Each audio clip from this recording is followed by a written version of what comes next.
O večplastnem fenomenu samomora, komentar dneva, Žiga Valetič. Ko sem končal s pisanjem romana s humornim podtonom Tunel trgovina s samomorilskimi pripomočki, me je začelo zanimati, kakšna so resnična dejstva v zvezi s samomori v Sloveniji in globalno.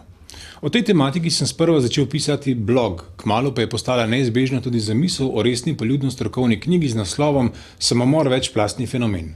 Knjigo, ki jo je izdala nevladna organizacija Ozara Slovenija, so na eni strani pomagali pisati strokovnjaki ter domača in tuja strokovna literatura, na drugi strani pa tudi bolj ali manj naključni obiskovalci bloga.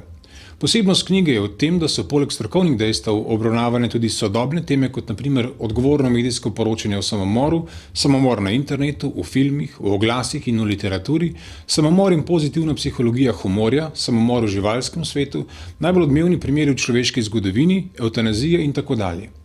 Osnovne ugotovitve knjige lahko strnemo v nekaj točk, ki so splošni javnosti vse premalo poznane. V Sloveniji umre dvakrat več ljudi zaradi samomora kot po prometnih nesrečah. Vsako leto na svetu umre zaradi samomora 1 milijon ljudi, kar je več, kot jih pade pod strelnim orožjem. V Združenih državah se na vsak umor zgodita skoraj 2 samomora. Slovenija je že pol stoletja druščini najbolj suicidalnih dežel na planetu, s tem, da v zadnjih nekaj letih beležimo nekoliko bolj optimističen trend. Slovenija še ni sprejela nacionalnega programa preprečevanja samomora, ki se je v številnih evropskih in tudi drugih državah pokazal kot uspešen, toda ta implementacija ne bi se vendarle zgodila še letos. Pri polovici samomorov je prisoten alkohol, Slovenci pa smo drugi v Evropi po tem, koliko negativnih učinkov ima alkohol v našem življenju.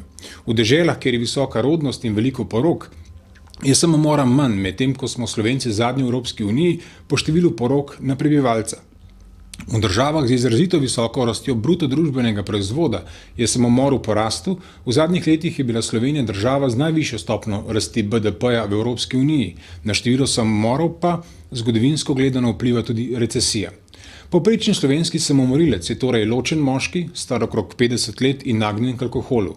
Globalno velja, da je 80% vseh samomorilcev moških, medtem ko poskuša narediti samomor 3-krat več žensk.